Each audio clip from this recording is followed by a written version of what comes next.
जिताप को गुरु कृपा का सफल पात्र जो है हुआ, जीवन सुखमय उसी का हुआ है यहाँ। उनके वचनों का पालन ही गुरुदेव किया, दूर करते विजय सारे अभिशाप।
लगे।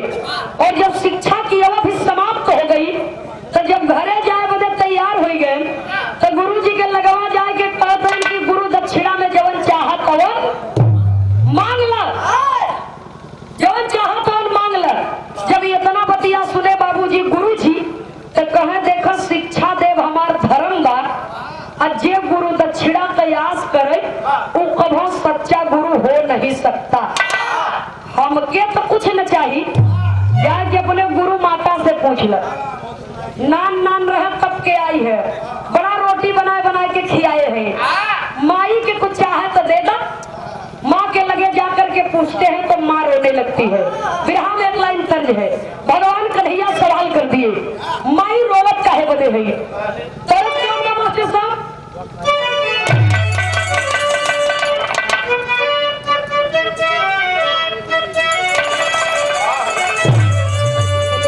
हरि मोर कुंवर कन्हैया,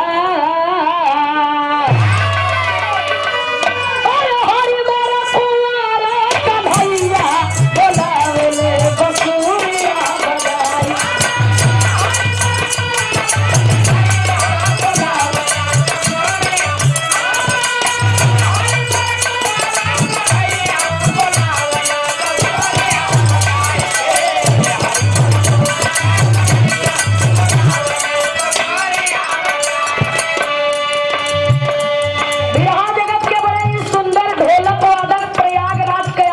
धरोहर है।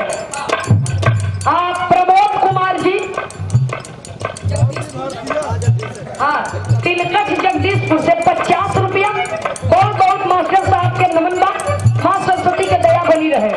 नंदलाल बिंद भुवर जी प्रधान पद के प्रत्याशी जगदीशपुर 50 रुपया नमन है आपको। यहाँ के अंदर सभी को संकेत करना पड़ा, कहना है।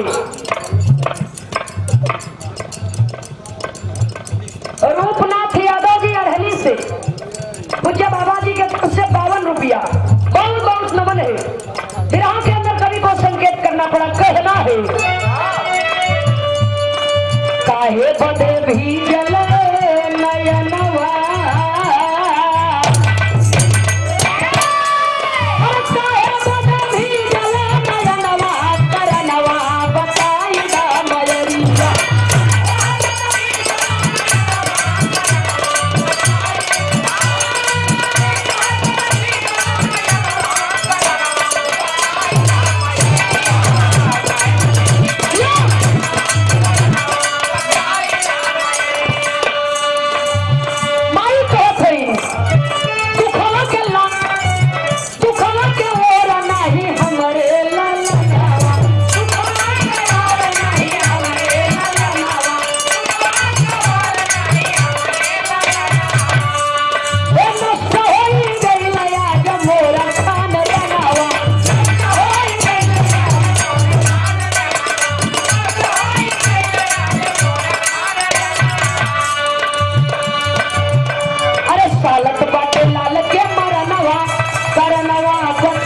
दा मयरिया।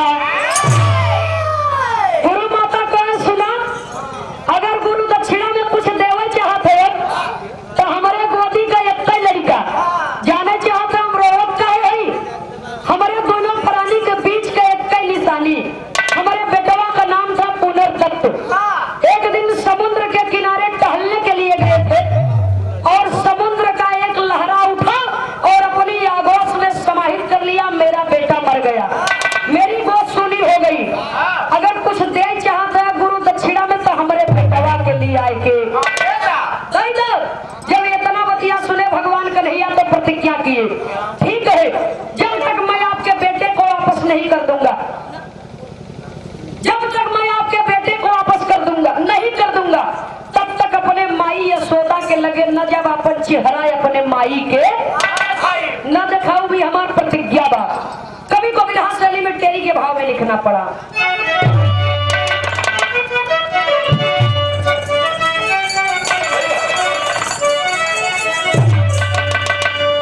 अरे मोरे राम नटनागर की भई लाल पुतरी विस्मित वसुंधरा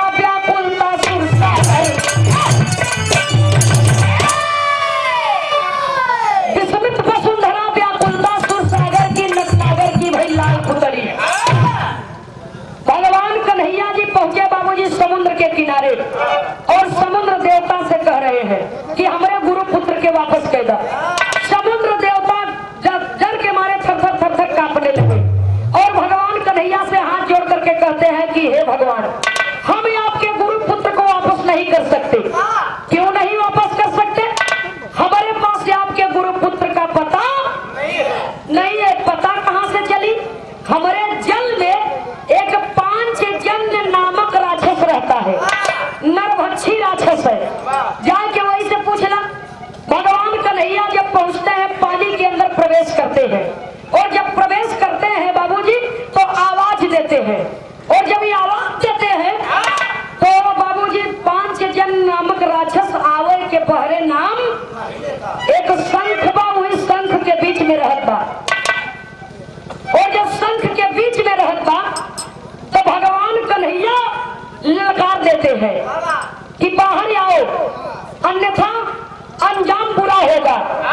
जब पांचजन्य नामक राक्षस नहीं सुनता है तो भगवान कन्हैया अग्नि बाण चला दिए, और जब अग्नि बाण चला दिया तो जब ओकरे आंच लगी तो उस शंख से बाहर निकला, और जब शंख से बाहर निकला तो भगवान कन्हैया को देख करके बाबूजी दहाड़ मारने लगा, और जब दहाड़ मारने लगा तो भगवान कन्हैया भी पांचजन्य राक्षस के सामने डट करके खड़े हो गए। बिरहा में एक लाइन तर्ज लगा मास्टर साहब।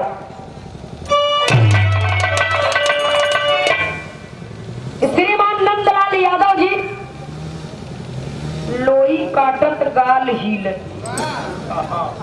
तना नाना रतिया डोले 101 रुपया पुरस्कार बा, वही गाना तो फरमाइश बा। वो गाना के बाबू राम कैलाश जी भी गाए हैं, लेकिन वो गाना के हम गाए ही काशी करवट में, जिसे लगभग 13 से 14 लाख लोगों ने उसे देखा है और लाइक किया है। काशी करवट में वो गीत गाया गया है। अच्छा देखा तो इनका कहना बा कि फरमाइश के तत्काल पूरा किया जाए। भैया गनवा हमारे एकदम करीब में बा, बिरहा का आखिरी तर्जबा, लेकिन आपका फरमाइश बा ये बदे हम गा देते हैं तुरंत। कैसे मास्टर साहब से नहीं पता क्या हुआ?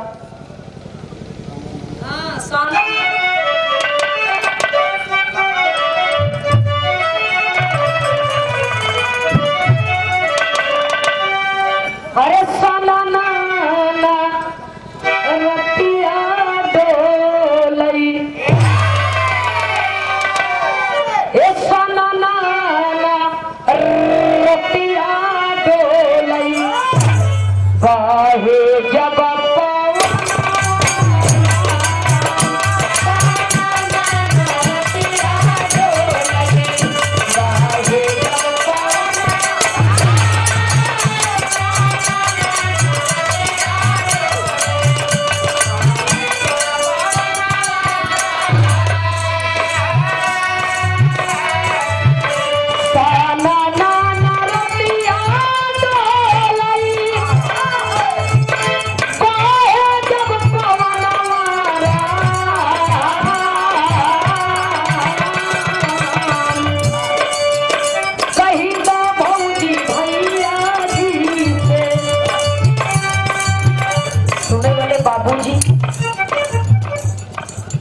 ननद भाई की भौजी बा, भौजैया का गवन बिया फुल हो गए बा, ननदिया के बिया हवे भर भव गवन, और ननदिया सोवत है बाबूजी अंगनाई में प्राकृतिक हवा में, और भौजैया सोवत है इलेक्ट्रॉनिक हवा में घरे के भीतर। जब 12 बजवा रात की पुरवैया का हवा मस्के, तब ननदिया के मन लगा 80-90-100 की स्पीड में रफ्तार कर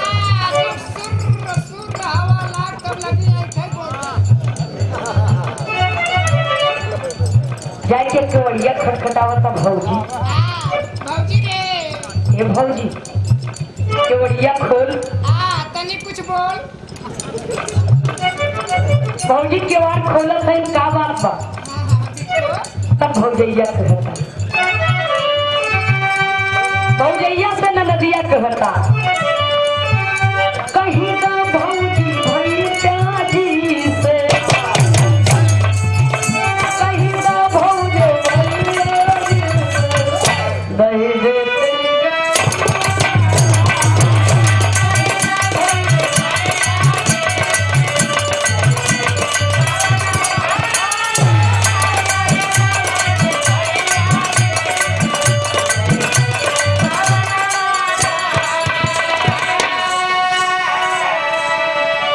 भौजैया कहे अरे दादा हो दादा गौने जाए बोले तोहरे नींद नहीं आवता 12 बजवा रात में भतारे पड़े। कहता देख भौजी अपन ये सबके जाने चाहिए कहीं तोहर भैया गवान परदेश कमाई कुछ रुपया पैसा भेजे देबू खाली हाथ जाबू आप तो सास ननद कुल हाइब्रिड हो गए है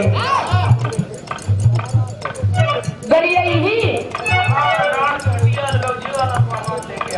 कुछ कूड़ा दौरी नहीं लेके आई बा तब मैं नदिया कहता देख भौजी तोर कूड़ा दौरी हम चाहबे न करे चाहे का अरे तू ये चीजिया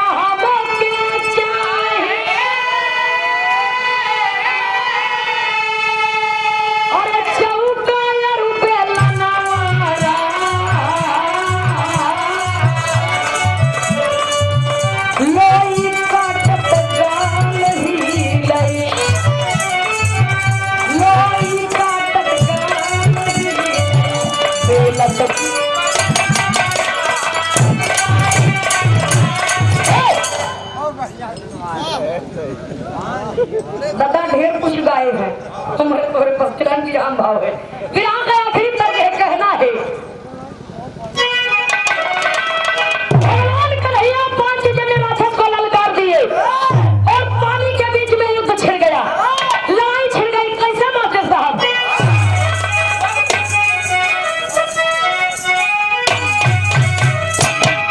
अरे गोरी आ रे हे गोरी आ रे बिजुरी कहवा गिरी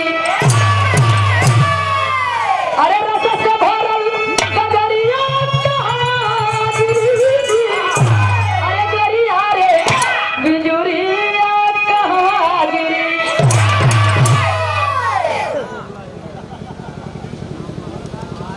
श्रीमान नंदलाल यादव जी दत्तेपुर की धरती से सादर 200 रुपया देकर के सम्मान किए हैं बहुत बहुत नमन है जय श्री कृष्णा लेकिन विराह के नगरी को संकेत करना पड़ा अरे कैले कैले कैले असुर से लड़ाइया कैले असुर से लड़ाइया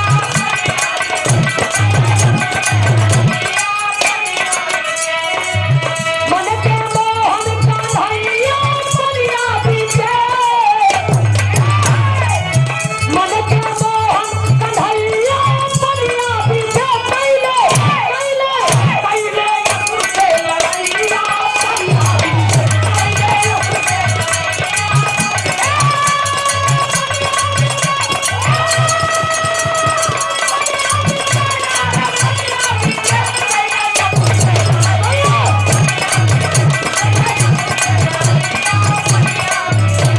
अरे भीतर युद्ध मल्ल युद्ध बलराम जी निहार अरे 5 जने असुर के घनश्याम जी पठार 5 जने असुर के घनश्याम जी ए पेट फाड़े बन मुदैया दुनिया बीजे पेट फाड़े बन मुदैया दुनिया बीजे कैले कैले कैले असुर से लड़ाइया भगवान श्री कृष्ण कन्हैया लड़ाई करने लगे और जब लड़ाई करने लगे बाबूजी तो न वो राक्षस हार माना था न भगवान हार मानत है वही चक्र सुदर्शन चला दिए और 5 जने असुर का गर्दन धड़ से अलग कर दिए आत्मा होकर रो रो के कहत बा कि हे भगवान सुने है जेकर मौत भगवान के हाथे हो जाते एके वैकुंठ मिल जाते लेकिन इतने काम कर दे प्रभु इतने दया कर दे कि हमार नाम ये संसार में अमर हो जाए के वही भगवान श्री कृष्ण कन्हैया वो शंख को उठाए जिसमें वो रहता था और उठा करके अपने अधर से लगाए और शंखनाद कर दिए जब शंखनाद कर दिए कवि को संकेत करना पड़ा विरह में पापड़ खिलाई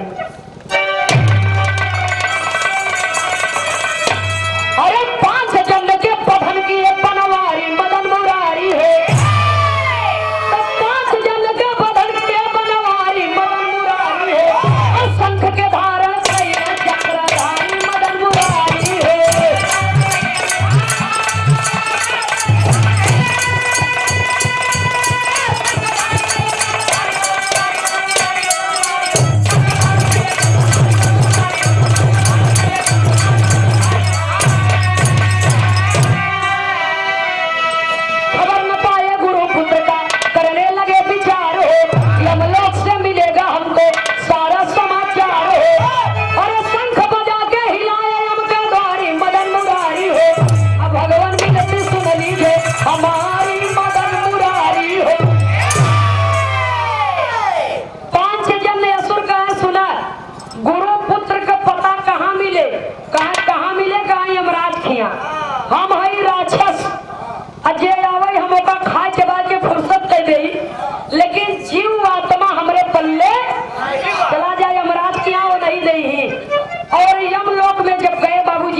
क्या? आधा के लाइन में कवि को संकेत करना पड़ा।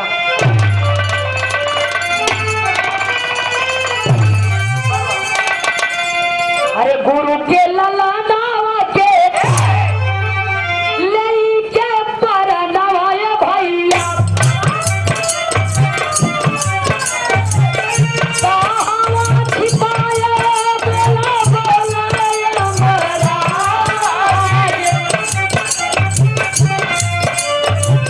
वापसी के वचन दिया अपने गुरु माता जी के किया प्राण पूरा जरा सुनिला हमरो यार जीव आत्मा वापस करबई बोले या महाराज वही छन शरीरिया बनावई के नहीं हमरो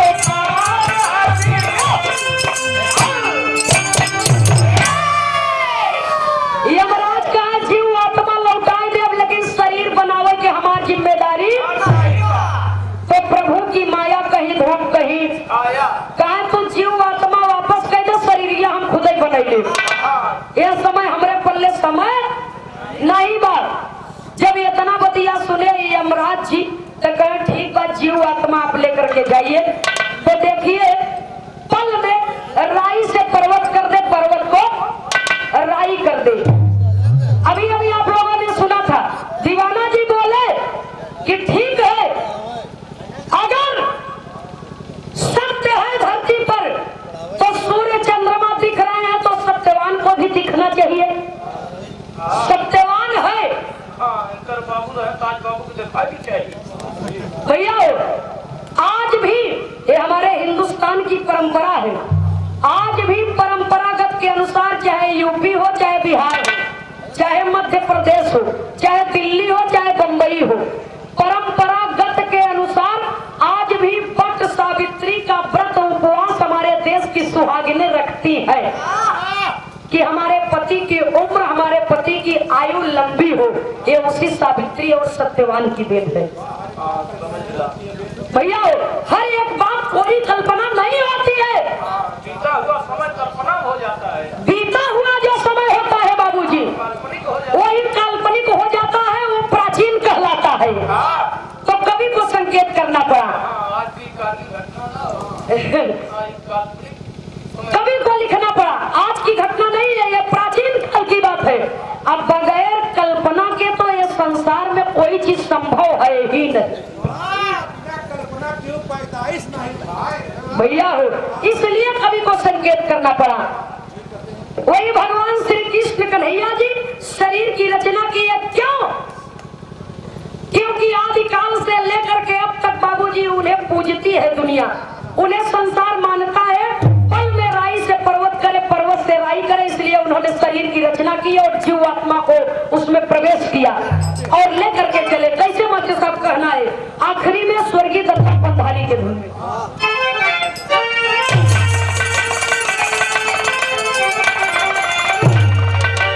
अरे कृष्ण जी आए हर्षित हुई गुरुद्वारे की गाड़ी। कृष्ण जी आए हर्षित हुई गुरुद्वारे की गाड़ी। आए अपने लालन के सुरतिया निहारे पगड़ी।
अपने आंचल में अपने बच्चे को समेट करके बड़ा प्रेम और दुलार और ममता की बौछार कर दिया बाबूजी।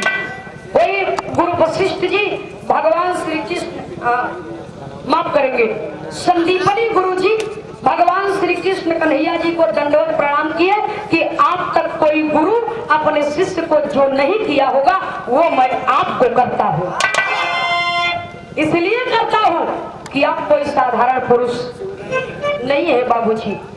वही भगवान श्री कृष्ण कन्हैया अपने गुरु जी के पुत्र को वापस करके गुरु माता को दिया हुआ वचन पूरा कर दिए और इस धरती पर गुरु दक्षिणा तो बहुत से लोगों ने दिया है। एकलव्य जी अपन अंगूठा काट दिए, बर्बरीक का गर्दन कट गया, परशुराम जी भी गुरु दक्षिणा दिए, लेकिन जैसी गुरु दक्षिणा भगवान श्री कृष्ण कन्हैया ने दिया वैसा किसी ने दिया नहीं। आखिरी और अंतिम प्रमाण में कवि को संकेत करना पड़ा।